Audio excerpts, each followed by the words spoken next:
ঘেট্টু রে, ওই ঘেট্টু, রাতে কি কোথাও চুরি করতে গেছিলি? কই না তো। তাহলে পোল্ট্রি মুরগির মতো ওই রকম ঝিমোচ্ছিস কেন? আরে বন্ধু, কয়েকদিন ধরে যা গরম পড়েছে, ওই গরমে আর রাতে ভালো করে ঘুম হচ্ছে না।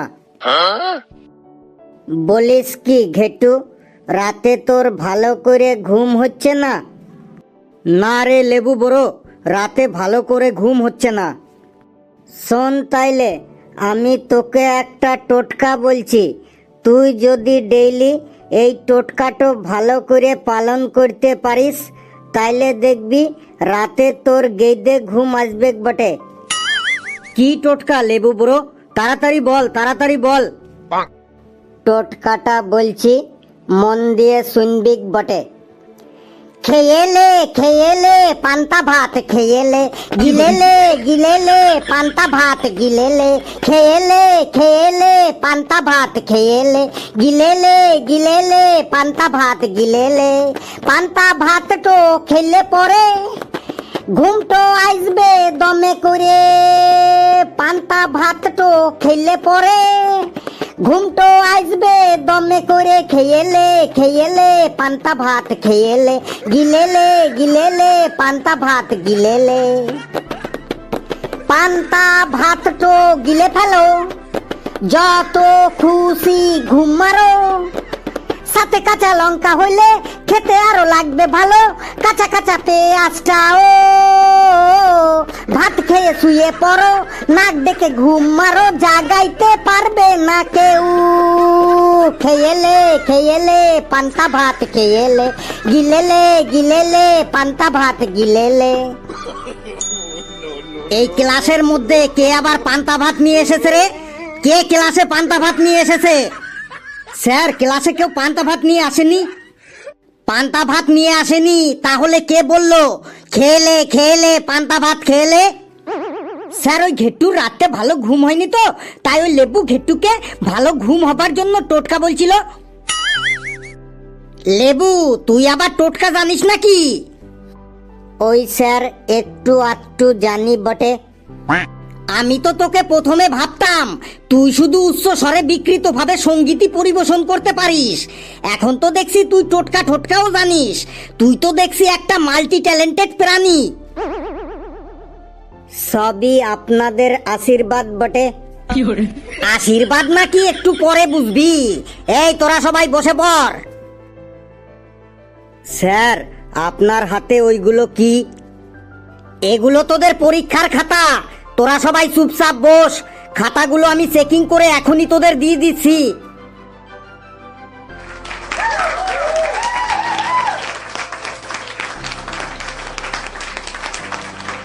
চিল্লা চিল্লা, আরো জোরে জোরে চিল্লা। চিল্লিয়ে এই ক্লাসরুমটাকে একদম ফাটিয়ে দে। বললাম সবাই চুপচাপ বসে থাক। আর কয়েকটা খাতা চেকিং করতে বাকি আছে, ওইগুলো চেকিং করেই তোদের দিয়ে দিচ্ছি। আর তোরা এই ক্লাসরুমটাকে একদম মাছের বাজার বানিয়ে ফেলেছিস। তোরা যা খাতায় লিখেছিস সেগুলো দেখে হয় আজ আমি পাগল হব, না হয় তোদের পাগল করে ছাড়বো। ফেলুরে, আজকে স্যারের মুডটা খুব উত্তেজিত হয়ে আছে। আজ মনে হয় আমাদের ভবিষ্যৎ খুব বিপদের মধ্যে আছে।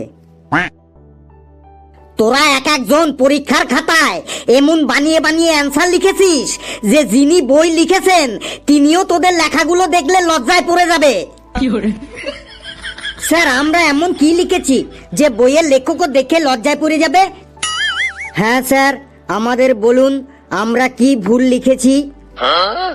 আরে পণ্ডিতের দল, তোদের ভুল অ্যান্সার গুলো যদি আমি পড়ে শোনাই তাহলে রাত শেষ হয়ে যাবে, তবুও তোদের ভুল অ্যান্সার গুলো পড়া শেষ হবে না। হ্যাঁ, আরেকটা কথা, তোরা কে কে টুকলি করে লিখেছিস বলতো?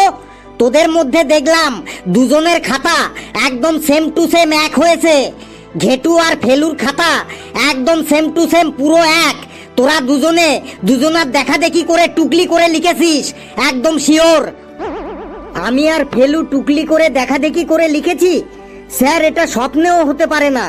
যদি আপনার বিশ্বাস না হয় তো আপনার নতুন পাঞ্জাবিটা দিব্যি দিয়ে বলছি, আমরা দেখা দেখি করে লিখিনি। ঘেটু, তুই বেশি বকবক করিস না, আমার কাছে কোনো মিথ্যা কথা চলে না। তোরা দুজন টুকলি করে দেখা দেখি করে লিখেছিস, তোদের দুজনের লেখা একদম সেম টু সেম। স্যার হয়তো ভুল করে দুজনের খাতা এক হয়ে গেছে, অনেক সময় বাই চান্সে তো দুজনের খাতা এক হয়ে যেতেই পারে স্যার। ভুল করে বাই চান্স মানে দেখা দেখি না করলে দুজনের খাতা কখনো সেম টু সেম হয়? এটা পসিবল? এখনো সময় আছে, সত্যি কথা বলে দে, কে কার্ডটা দেখে লিখেছিস, না হলে তোদের দুজনকারই খাতায় আমি একদম 0 নম্বর বসিয়ে দেব। স্যার আমি আপনাকে ভালো করে বোঝাচ্ছি, মন দিয়ে শুনবেন। আমাদের দুজনের খাতা একদম সেম টু সেম এক হতেই পারে, কারণ আমাদের দুজনকে তো সেম টিচারই পড়িয়েছে স্যার। স্যার ফেলু ঠিকই বলেছে, যে টিচার ফেলুকে পড়িয়েছে সেই সেম টিচারই আমাকেও পড়িয়েছে। স্যার একই টিচারই আমাদের দুজনকে পড়িয়েছে, আমরা দুজন একই রাইটারের বই পড়েছি, তারপরে আমরা দুজন একসাথে পাশাপাশি বসে পরীক্ষার জন্য প্রিপারেশনও নিয়েছি, তাহলে পরীক্ষার খাতাতে তো আমাদের দুজনের লেখাগুলো সেই একই হবে স্যার, এতে আবার পসিবল না হওয়ার কি আছে স্যার? ফেলু ভাই ঠিকই বলেছে স্যার, আমাদের দুজনের কলম দুটো এক, আমরা বাই ওয়ান গেট ওয়ানে কিনেছিলাম, আমরা দুজনে একই রকম জামা প্যান্ট পরে পরীক্ষা দিয়েছিলাম, আমরা দুজনে একসাথে একই খাবার খেয়ে একই টোটোতে একই রাস্তা দিয়ে পরীক্ষা দিতে এসেছিলাম, পরীক্ষার হলেও একই রুমে একই বেঞ্চে বসেছিলাম, তাহলে আমাদের অ্যান্সারগুলো এক হবে না কেন স্যার? এমনকি আমাদের প্রশ্নগুলো একই ছিল, তাহলে আমাদের অ্যান্সারগুলো এক হবে না কেন স্যার? ঠিক আছে মানলাম, তোরা একসাথে এক খাবার দাবার খেয়ে একই জামা প্যান্ট পরে একই টোটোতে একই রাস্তা দিয়ে একই রুমে একই বেঞ্চে বসে একই কলম দিয়ে একই প্রশ্নের অ্যান্সার দিয়েছিস, কিন্তু তোদের দুজনের খাতাতে ভুলগুলো সব এক হলো কি করে? ফেলুর যেখানে ভুল হয়েছে ঘেটুরও সেখানে ভুল হয়েছে, এটা কি করে পসিবল আমাকে তোরা বোঝা। স্যার এটার জবাবও আমি আপনাকে দিচ্ছি, আমরা দুজনে একসাথে একই জায়গাতে টিউশন পড়তে যাই, হয়তো টিউশন টিচার আমাদের দুজনকে ভুল পড়িয়েছে, তাই পরীক্ষার খাতাতেও দুজনারই সেম টু সেম ভুল হয়েছে। স্যার ফেলু ঠিকই বলেছে, আমরা দুজন এক জায়গায় টিউশন পড়তে যাই, তার মানে তোরা দুজন দেখা দেখি করে লিখেছিস, আবার আমার হাত থেকে নিজেদের বাঁচার জন্য দুজনা সাফাইও দিয়ে যাচ্ছিস। তোরা কি আমাকে বোকা পেয়েছিস? না স্যার এরকম কোনো ব্যাপার নেই, আপনি শুধু আমাদেরকে ভুল ভাবছেন স্যার। আচ্ছা ঠিক আছে, তোদের আমি দুজনকে আলাদা আলাদা রুমে বসিয়ে আবার তোদের পরীক্ষা নেব, তাহলেই বোঝা যাবে দুধ কা দুধ আর পানি কা পানি। না না স্যার সেটা একদমই সম্ভব নয়। কেন সম্ভব নয়? স্যার প্রথমত পরীক্ষার সময় যা পড়েছিলাম সেগুলো সব ভুলে গেছি, তারপরে বইটাও আবার সেকেন্ড হ্যান্ডে বিক্রি করে দিয়েছি, তাই আমাদের পক্ষে আর পরীক্ষা দেওয়া সম্ভব নয় স্যার। হ্যাঁ স্যার ফেলু ঠিকই বলেছে, আমিও বইটা সেকেন্ড হ্যান্ডে বিক্রি করে দিয়েছি। ঠিক আছে ঠিক আছে, চুপচাপ বসে থাক, do not open your dirty mouth. লেবু তুই দাঁড়া, তুই কি লিখেছিস এটা? স্যার কোনটা বটে? তুই এখানে আয়। স্যার এসে গেছি। প্রশ্নটা ছিল রক্ত চোষা কাকে বলে, আর তুই এটা অ্যান্সারে কি লিখেছিস এটা? নে সবাইকে পড়ে শোনা। না স্যার সবার সামনে পড়তে পারব নাই। ধর খাতাটা আর সবাইকে পড়ে শোনা, রক্ত চোষা কাকে বলে আর তুই সেটা কি লিখেছিস? শরীর খারাপ হবার পর ডাক্তার বাবু যখন রক্ত পরীক্ষা করতে বলে, তখন রক্ত পরীক্ষা করার জন্য রোগীর শরীরটো থেকে ইঞ্জেকশনের মাধ্যমে যারা রক্তটো টেনে বের করে আনে তাদেরকেই রক্তচোষা বলে। যেমন আমার ছোট মামা একজন রক্তচোষা, উনি ওনাদের গ্রামের সব রুগীদের রক্ত বের করে নিয়ে আসে টেস্ট করার জন্য। শুনলি তো সবাই, রক্ত পরীক্ষা করার জন্য যারা রোগীর দেহ থেকে রক্ত বার করে নিয়ে আসে তাদের নাকি রক্ত চোষা বলে। তা তাহলে তুই বল লেবু, তোকে আমি এই অ্যান্সারের জন্য কত নম্বর দেব? চুপ করে আছিস যে? তুই তার পরের প্রশ্নটার অ্যান্সারও ভুল দিয়েছিস। প্রশ্ন এসেছিল পর্বতের উপরে ওঠার সময় পর্বত আরোহীরা পিঠে অক্সিজেনের সিলিন্ডার নিয়ে যায় কেন? তুই তাতে কি লিখেছিস? সবাইকে পড়ে শোনা।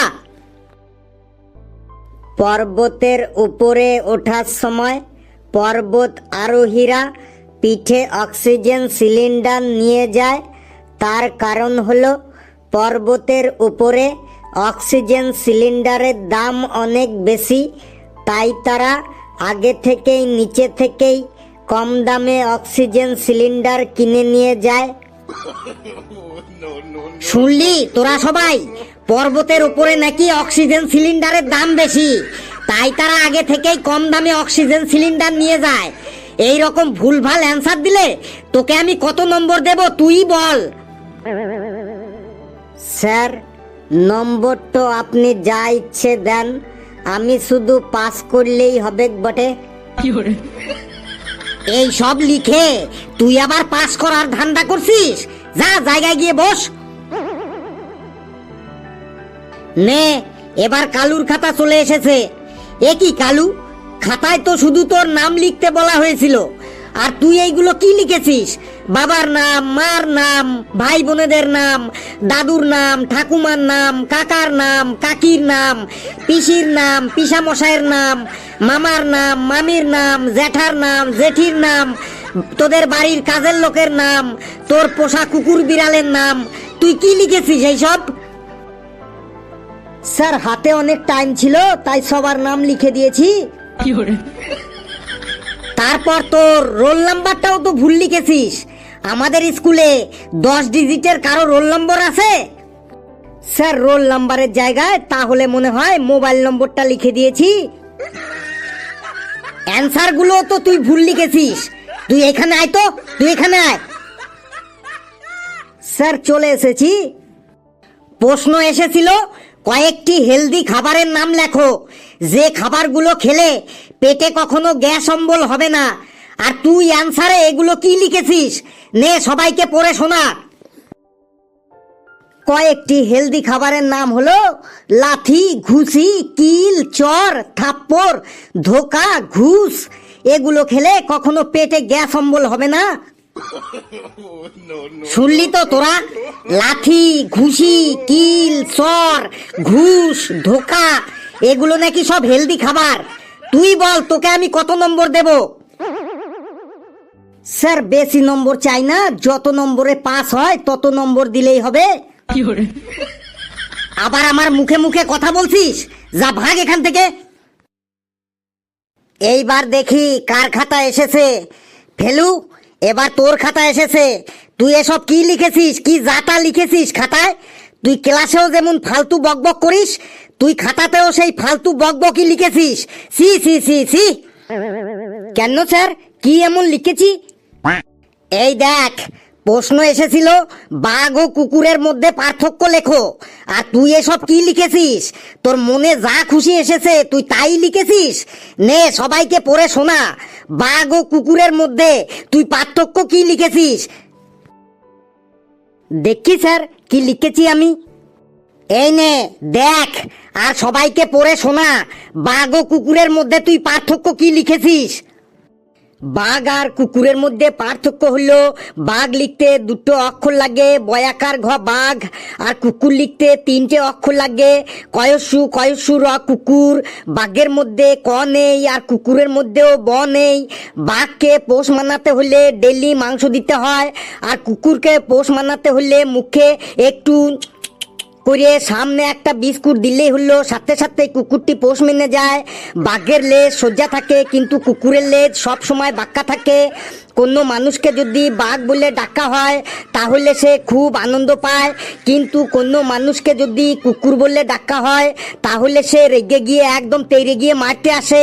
তারপরে রাস্তাঘাটে বেরোলে আমরা গাড়ির নিচে চাপা খাওয়া কুকুরের ডেড বডি দেখতে পাই, কিন্তু রাস্তাঘাটে কখনো বাঘের ডেড বডি দেখতে পাই না।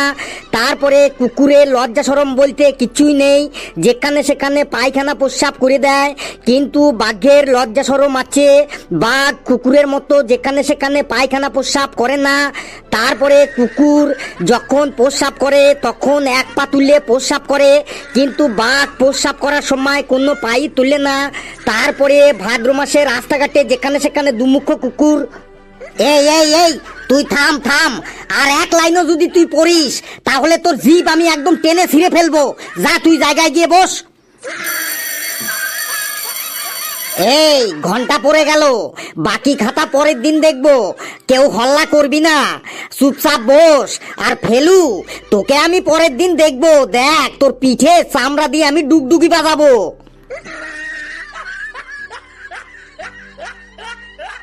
বন্ধুরা, ভিডিওটি কেমন লাগলো আপনারা কমেন্টসে জানাবেন, আর ভিডিওটি লাইক করবেন, যত পারেন শেয়ার করবেন, আর চ্যানেলটিকে সাবস্ক্রাইব করে আমাদের সাথেই থাকবেন।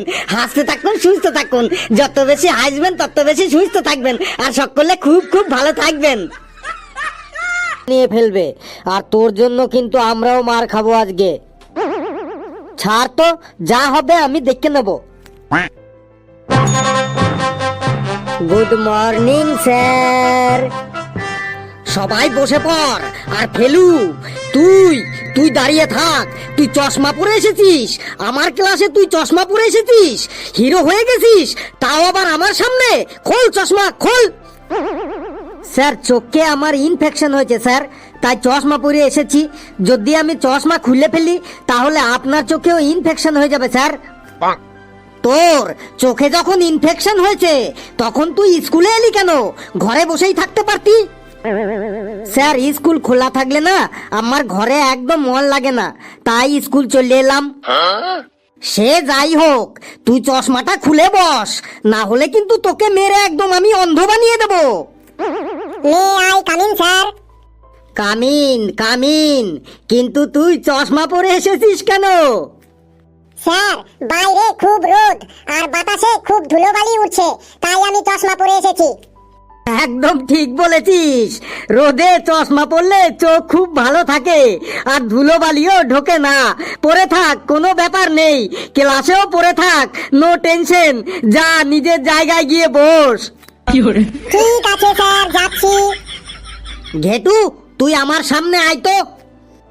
বলুন স্যার। এই নে, এই নে, এই নে। স্যার, আমাকে মারছেন কেন স্যার? আমি কি অন্যায় করছি স্যার? তোর অন্যায় করার জন্য অপেক্ষা করব আমি, যে কখন তুই অন্যায় করবি আর আমি তোকে মারবো?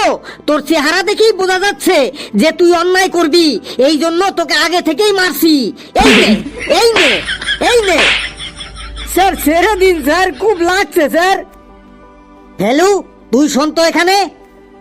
বললুন স্যার। তুই হোমওয়ার্ক করে এসেছিস? হ্যাঁ স্যার, সব হোমওয়ার্ক করিয়ে এসেছি। তোর ড্রাইভিং লাইসেন্স আছে?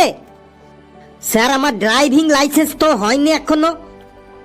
কেন বানাসনি, কেন বানাসনি এখনো তোর ড্রাইভিং লাইসেন্স? এই নে, এই নে, এই নে। স্যার, মারছেন কেন? এখনো তো আমার 18 বছর পূর্ণ হয়নি, তাই ড্রাইভিং লাইসেন্সও তৈরি হয়নি। তোর 18 বছর পূর্ণ হয়নি, এটা কি আমার ভুল? কেন ধীরে ধীরে বড় হচ্ছিস? তাড়াতাড়ি বড় হচ্ছিস না কেন? তাড়াতাড়ি বড় হ। এই নে, এই নে, এই নে। ঘেটু, তোর খুব হাসি পাচ্ছে তাই না? আয় তুই এইখানে আয়। স্যার, আমি কখন হাসলাম? আমি তো হাসিনি। আমি কি এখন তোর হাসার জন্য অপেক্ষা করব যে তুই কখন হাসবি আর তোকে আমি মারবো? ভেতর থেকে তো তোর হাসি পাচ্ছে, এবার তুই যদি মুখে না হাসিস সেটা কি আমার দোষ? এই নে, এই নে। কামিন স্যার, ভেতরে আসছি। তুই ভেতরে কেন এলি? আমি তোকে পারমিশন দিয়েছি ভেতরে আসার। কোথায় ছিলি তুই? তুই এত লেট করলি কেন? তুই জানিস না স্কুল কখন শুরু হয়? এটা কি তোর দাদুর বাড়ি পেয়েছিস যে যখন খুশি আসবি আর যখন খুশি যাবি? স্যার, সত্যি কথা বলতে আজ আমার ঘুম থেকে উঠতে একটু দেরি হয়ে গেছে, তাই স্কুলে আসতে একটু লেট হয়ে গেল। তোর অজুহাতটা খুব একটা ভালো লাগলো না আমার। একটা ভালো দেখে অজুহাত বানা, তারপরে আমাকে বল। স্যার, আমি কোনো অজুহাত দিচ্ছি না, সত্যি সত্যি বলছি, ঘুম থেকে উঠতে আজ আমার একটু দেরি হয়ে গেছে। আচ্ছা, তুই আমার মুখে মুখে তর্ক করছিস? এই নে, এই নে, তোর খুব সাহস হয়েছে তাই না? এই নে। স্যার ছেড়ে দিন স্যার, এমনিতেই আমার সিট দাঁড়াটা বাঁকা হয়ে আছে, তার উপর যদি আপনি মারেন তাহলে তো আমার সিট দাঁড়াটা আর কোনোদিনও সোজা হবে না। স্যার ওকে আর মারবেন না, ছেড়ে দিন স্যার। আচ্ছা, ওকে মারলে তুই আমার কি করবি বল? তুই এইখানে আয় তো, তুই আমার সামনে আয়।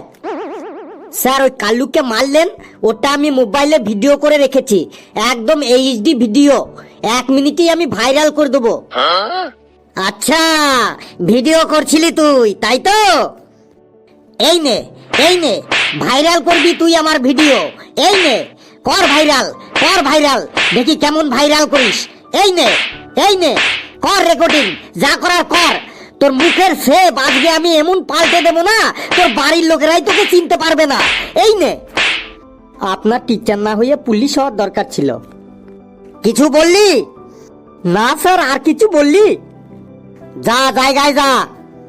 শোনো গুণধর ছাত্রছাত্রীরা, তোরা তো জানিসই যে এই সময় এই শহরের সব থেকে শ্রেষ্ঠ টিচার তোদের ক্লাস নিচ্ছে। এই বছর আমাদের লক্ষ্য থাকবে আমরা 1 বছরের সমস্ত সিলেবাস 1 মাসের মধ্যেই শেষ করে ফেলবো। তোদের যত বই আছে সব বই হাওয়ার গতিতে শেষ করে ফেলবো, কিছুই বাকি রাখবো না। চলো তাহলে শুরু করি। হাওয়ার গতিতে চলার জন্য সবাই তৈরি হয়ে যাও। ফেলুরে, স্যার মনে হয় একটু বেশি বেশি বলে ফেলছে, তাই না? চুপচাপ সাইলেন্ট হয়ে থাক, না হলে কিন্তু স্যার মেইরে আমাদের মুখের সেভ একদম চেঞ্জ করে দেবে এবার। এই কি বললি রে তোরা? ওয়াও স্যার, 1 বছরের সব সিলেবাস 1 মাসের মধ্যে শেষ করে দেবেন, তাহলে তো একদম মজা এসে যাবে। হ্যাঁ স্যার, এটা একমাত্র আপনার দ্বারাই সম্ভব। You are the most popular and intelligent and talented teacher in our শহর। তো প্রিয় ছাত্রছাত্রীরা, সকলে সবকিছু বুঝে গেছো তো? আর যদি না বুঝে থাকো তাহলে একবার কেন হাজার হাজার বার আমাকে জিজ্ঞাসা করতে পারো। আমি তো তোমাদের বোঝানোর জন্যই আসি, আর এই জন্যই তো আমি পেমেন্ট পাই। বলো কে কি বুঝতে পারোনি, বলো, আমাকে লজ্জা করো না, বলো। স্যার আমি কিছু বুঝতে পারিনি, আমার মন অন্যদিকে ছিল, প্লিজ আমাকে আর একবার ভালো করে বুঝিয়ে দিন। কোনো ব্যাপার নেই বেটা, এই জন্যই তো আমি আছি, এই জন্যই তো আমি মাস মাস পেমেন্ট পাই।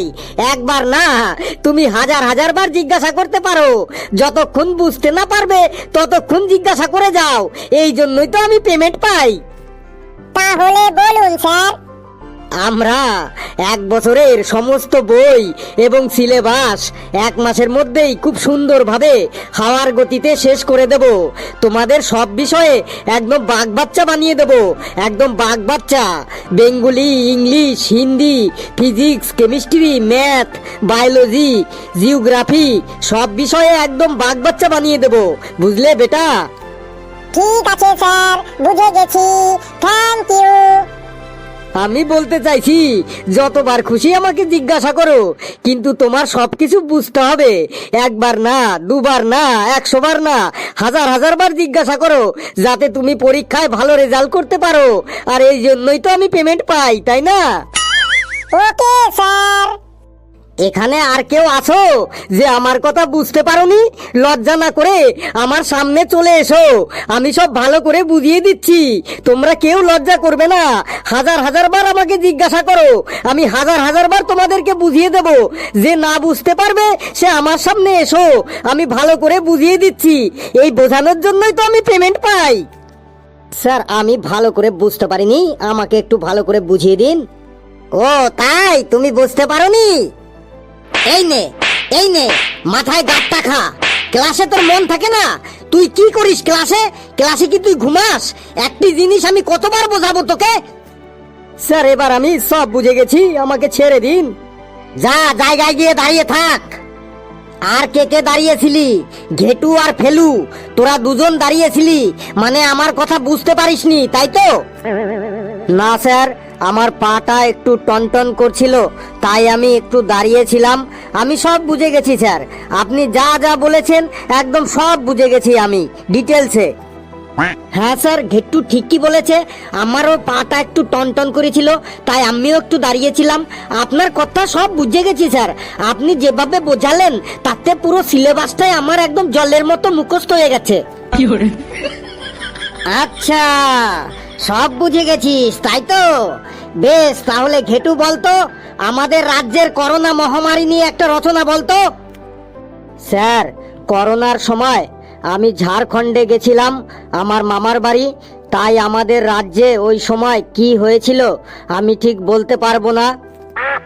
হ্যাঁ, জানতাম তুই বলতে পারবি না। আমাকে আর রাগাস না কিন্তু, এবার কিন্তু তোর মুখের শেপ আমি চেঞ্জ করে দেব। স্যার, একটু বাইরে যাব জল খেতে, গলাটা একদম শুকিয়ে গেছে, খুব জল তেষ্টা পেয়েছে আমার। এই যে পড়া ধরেছি, আর তোদের জল খাওয়া, প্রস্রাব করা, মাথা ঝিনঝিন, পা টন টন শুরু হয়ে গেছে। কোথাও যেতে পারবি না, চুপচাপ দাঁড়িয়ে থাক, না হলে কিন্তু তোরও আমি মুখের শেপ চেঞ্জ করে দেব। স্যার, আমার খুব জল তেষ্টা পেয়েছে, বাইরে যাব জল খেতে। যাও যাও, তোমার আবার এটা জিজ্ঞাসা করার কি আছে? যাও, জল তেষ্টা পেয়েছে যখন অবশ্যই জল খেতে যাবে। তুমি তো শুধু এক গ্লাস জলই খেতে যাবে, পেট্রোল তো খেতে যাবে না। যাও যাও, আর যেতে যদি অসুবিধা হয় তাহলে বলো, আমি এখানেই তোমার জন্য জলের ব্যবস্থা করছি। আমি বাইরেই যাচ্ছি স্যার জল খেতে। যাও যাও, যত খুশি জল খেয়ে আসো, যাও। ফেলু, তুই দাঁড়া, তুই আমাদের রাজ্যের করোনা মহামারী সম্পর্কে রচনা বল। ওই সময় কি কি হয়েছিল সেই সম্পর্কে বল। বলছি স্যার, আমাদের এখানে প্রথম করোনার আগমন ঘটে 2020 সালের মার্চ মাসের। মানুষ শুরুতেই থালা বাটি ঘটি টিন বাজিয়ে করোনাকে তাড়াবার চেষ্টা করেছিল, কিন্তু কিছুতেই গেল না। তারপরে কেউ কেউ বলল করোনা গো গো, করোনা গো, তাতেও করোনা গেল না। তারপর সকলে মোমবাতি জ্বালালো ও একদিনের জন্য দোকানপাট, রাস্তাঘাট, হাট বাজার, স্কুল কলেজ, অফিস কাছারি সব বন্ধ রাখা হলো, তাতেও করোনা গেল না। করোনার সময় সকলে একটা জিনিস দেখতে পেল যে মানুষের চায়ের প্রতি কত নেশা। আমরা চা খাবো না চা আমরা। তারপর এখানে আমরা চা খেতে এসেছি, আড্ডা মারতে নয়। চা খাওয়া হয়ে গেছে, বাড়ি চলে যাচ্ছি। এই দুটি বিখ্যাত মানুষের বিখ্যাত উক্তি সকলে করোনার সময়ই শুনতে পেয়েছিল। জীবন যায় যাক, দোকান থেকে চা খেতেই হবে। করোনার সময় সব থেকে বেশি মজা লাগতো, আবার ভয়ও লাগতো টিভি চ্যানেলগুলির খবর দেখে, টিভি চ্যানেলগুলির খবর বলার স্টাইল দেখে। এই মাত্র খবর পাওয়া গেল দমদমের গুরুজীবন রোডের একজন বৃদ্ধের সোয়াইপ টেস্টে করোনার পজিটিভ এসেছে। ওখানে আমাদের প্রতিনিধি আছে নারু গোপাল ভান্ডিয়া। তো নারু, কি খবর আছে তোমার কাছে? নারু বলছে, দেখো বুচি, আমি এখন সেই গুরুজীবন রোডে দাঁড়িয়ে আছি। ওই আক্রান্ত বৃদ্ধকে হসপিটালে কোয়ারেন্টাইনে পাঠানো হয়েছে, আর ওনার বাড়ি বাঁশের ব্যারিকেড দিয়ে ঘিরে ফেলা হয়েছে, আর পুরো এলাকাটা স্যানিটাইজেশন করার প্রক্রিয়া চলছে। আর ওই বৃদ্ধ গত 10 দিন কোথায় কোথায় গেছিল সে বিষয়ে খোঁজ খবর নেওয়া হচ্ছে। মানে পুরো এলাকাতেই একটা থমথমে পরিবেশ। ওই সময় প্রশাসন থেকে যত বলা হতো আপনারা সবাই ঘরে থাকবেন, কেউ বাইরে বেরোবেন না, আর মানুষ ততই বাইরে বেরোনোর চেষ্টা করত। আর বাইরে বেরোলেই হলো পুলিশ একদম IPL এর মতো 4-6 মেরে একদম ঘরে ঢুকিয়ে দিত। করোনা না হলে অনেকে জানতেই পারতো না কোয়ারেন্টাইন কি, জনতা কারফিউ কি, লকডাউন কি, মাস্ক ও স্যানিটাইজারের ঠিক কি কাজ। তুই আর বক বক করিস না, করোনাটা কেমন ভাইরাস সেটা একবার বল তুই। স্যার, করোনা হলো এমন একটা খতরনাক ভাইরাস, প্রথমে কাপুনি, তারপর ঝাঁকুনি, তারপর পটলডাঙ্গা। বাপরে বাপ, তোরা বস বাবা, আমি আসিয়াস, তোরা বস।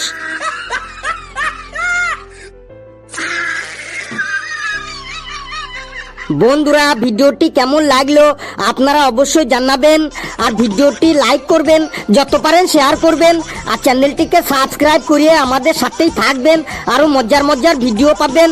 হাসতে থাকুন, সুস্থ থাকুন, যত বেশি হাসবেন তত বেশি সুস্থ থাকবেন। সকলে খুব খুব ভালো থাকবেন।